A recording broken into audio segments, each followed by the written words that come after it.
how to add music to Facebook post that is already posted. So you can just head over here to your profile and then look for the post that you want to add a music into.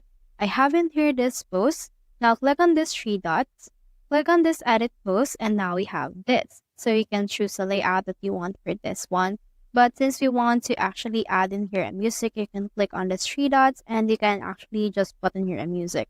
So this one actually doesn't work if you have more than 4 music or more than 4 photos. So you can head over and then just choose one photo that you want. For example, this one. Click on the three dot, click on this edit post. Now click on these three lines, and then as you can see right here, just wait for this to actually be loaded and then click on this X. And then from in here, just replace it with the same photo, for example. Now let's select this right there.